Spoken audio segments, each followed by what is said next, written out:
क्या आपने कभी सोचा था कि जो इंडस्ट्री पूरी दुनिया के घरों को सजाती थी, आज खुद अपने घर को बचाने के लिए तरस रही है? एक शहर जिसने चीन को टक्कर दी, एक इंडस्ट्री जो 65 लाख करोड़ की थी, 5 लाख परिवार जिनके चूल्हे इसी से जलते थे, और अचानक 300 फैक्ट्रियों पर ताला, हजारों मजदूर सड़क पर, कंटेनर बंद, मशीनें ठंडी। आखिर ऐसा क्या हुआ कि रातों रात ये सब हो गया? क्या यह सिर्फ महंगी गैस का खेल है, या अमेरिका, यूरोप और चीन ने मिलकर भारत की इस इंडस्ट्री को जानबूझकर तोड़ने की साजिश रची है? वो सच जो कोई नहीं बताएगा, आज हम बताएंगे। पूरा वीडियो देखिए, क्योंकि आखिरी खुलासा सबसे ज्यादा चौंकाने वाला है। इस पूरी खौफनाक साजिश और तबाही को गहराई से समझने के लिए हमें सबसे पहले भारत के उस शहर की तरफ रुख करना होगा जिसे दुनिया का दूसरा सबसे बड़ा सिरामिक हब कहा जाता है। हम बात कर रहे हैं गुजरात के मोरबी की।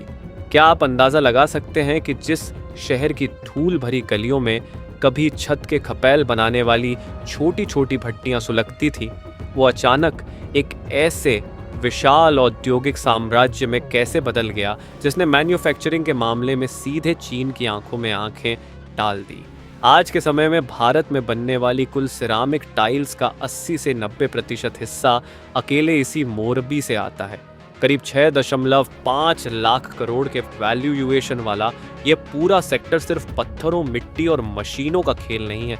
ये सीधे तौर पर देश के 5 लाख से ज्यादा परिवारों के चूल्हे जलाता है। लेकिन अब इन भट्टियों की आग धीरे धीरे ठंडी क्यों पड़ रही है? इस संकट की असल गहराई को मापने के लिए हमें इसके एक्सपोर्ट डाटा और अंतर्राष्ट्रीय बाजार में भारत की बढ़ती हुई धमक को समझना होगा।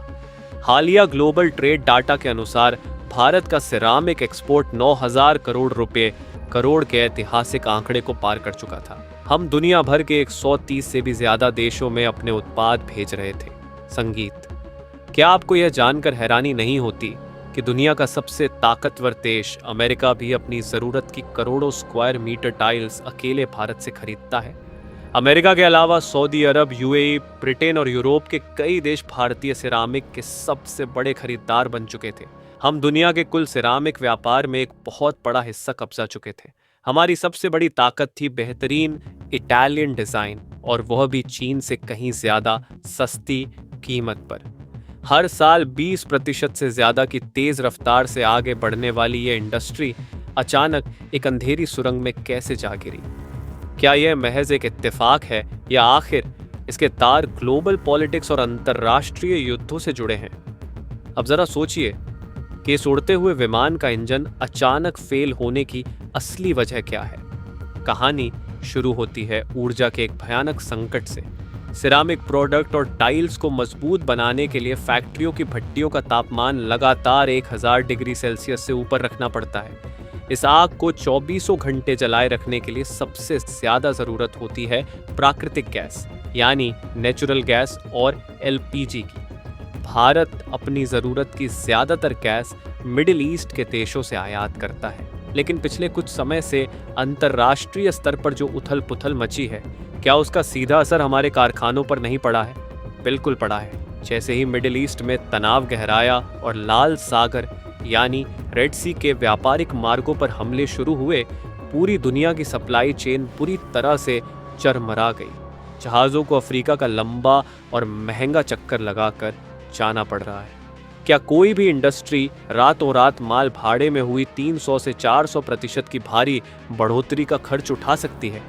ऊपर से गैस की कीमतों में जो आश्चर्य को उछाल आया, उसने मोरबी के कारखानों की कमर पूरी तरह से तोड़ कर रख दी। जो टाइल्स कल तक मुनाफे में बेची जा रही थी, आज उन्हें बनाने की लागत ही इतनी बढ़ गई है कि उनका उत्पादन करना एक घाटे का सौदा बन चुका है। संगीत, लेकिन रुकिए, क्या सिर्फ गैस का महंगा होना ही इस बर्बादी का इकलौता कारण है? यहीं से कहानी एक नया और खतरनाक मोड़ लेती है। क्या यह संभव है कि जो विदेशी ताकतें और विकसित देश भारत को आगे बढ़ता हुआ नहीं देख सकते, उन्होंने इस इंडस्ट्री को तबाह करने के लिए कोई बड़ा चक्रव्यूह रचा हो? जब भारत की सस्ती और उच्च गुणवत्ता वाली टाइल्स यूरोप और अमेरिका के बाजारों में छाने लगी, तो वहां की स्थानीय कंपनियों का दिवाला निकलने लगा।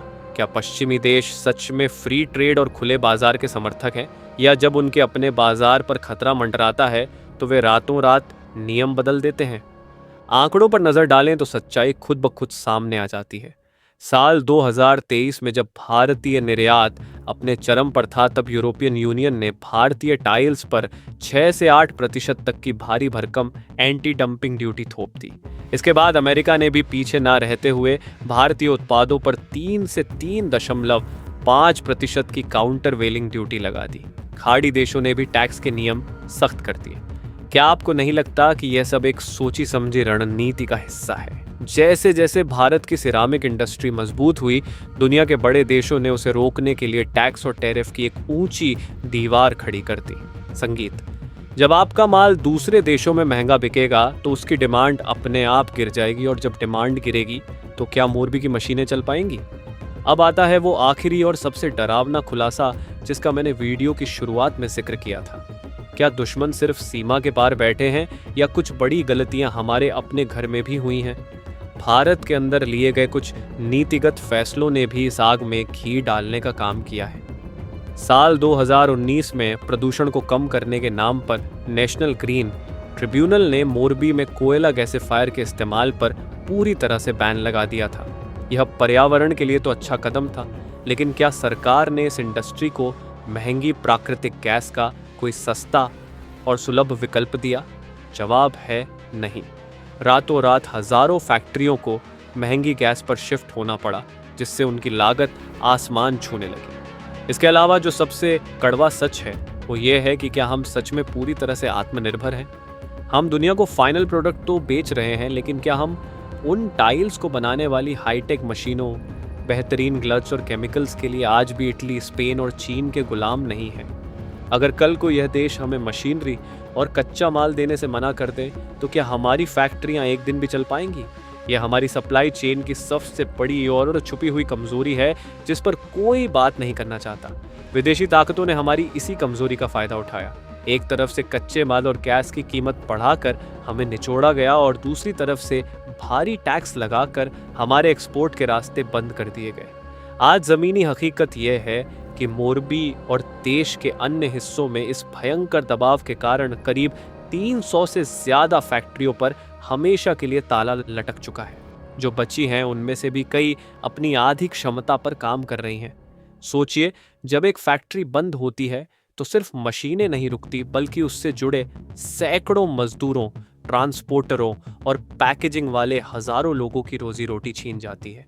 एक समय था जब मोरबी से हर दिन हजारों कंटेनर एक्सपोर्ट के लिए निकलते थे, लेकिन आज वहां खौफनाक सन्नाटा पसरने लगा है। क्या यह भारत के मेक इन इंडिया सपने के लिए एक बहुत बड़ा और जानलेवा झटका नहीं है?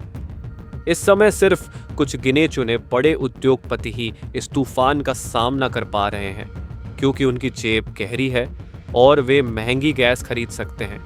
लेकिन उन छोटे और मंझोले व्यापारियों का क्या होगा जिन्होंने अपना सब कुछ दांव पर लगा दिया था? क्या उन्हें यूं ही घुट घुट कर मरने के लिए छोड़ दिया जाएगा? अगर पूरी तस्वीर को एक साथ जोड़कर देखा जाए तो भारत की यह विशाल सिरेमिक इंडस्ट्री आज एक ऐसे खतरनाक दौराहे पर खड़ी है जहां से एक रास्ता पूरी तबाही की तरफ जाता है और दूसरा रास्ता एक नए और बेहद कठिन संघर्ष की तरफ। हमारी ताकत हमारी कम लागत और उत्पादन क्षमता रही है, लेकिन क्या महंगी ऊर्जा, विदेशी टैक्स के दोहरे प्रहार और अपनी ही अंदरूनी कमजोरियों से हम बच पाएंगे? हालांकि अभी भी सब कुछ खत्म नहीं हुआ है। मुश्किलों संगीत के इस घने अंधेरे में भी करीब 142 सिरामिक यूनिट्स अभी भी पूरी ताकत से ऑपरेशनल हैं और इस संकट से लड़ रही हैं। लेकिन यह लड़ाई वे अकेले नहीं जीत सकती। संगीत, क्या आपको नहीं लगता कि अब समय आ गया है कि इस मुद्दे पर गंभीरता से ध्यान दिया जाए? आखिर इस डूबती हुई इंडस्ट्री को बचाने के लिए अब क्या किया जाना चाहिए? क्या सरकार को प्राकृतिक गैस पर लगने वाले टैक्स को कम करके इंडस्ट्री को तुरंत राहत देनी चाहिए, या फिर दुनिया भर में लग रही एंटी डंपिंग ड्यूटी के खिलाफ अंतर्राष्ट्रीय मंचों पर कड़ा जवाब देना चाहिए? क्या हमें अपनी मशीनों और कच्चे माल के लिए चीन और यूरोप पर अपनी निर्भरता तुरंत खत्म नहीं करनी चाहिए? आप इस पूरी अंतर्राष्ट्रीय साजिश और घरेलू नीतियों की नाकामी के बारे में क्या सोचते हैं? क्या मोरबी फिर से उठ खड़ा होगा, या विदेशी चालें पूरी तरह से कामयाब हो जाएंगी?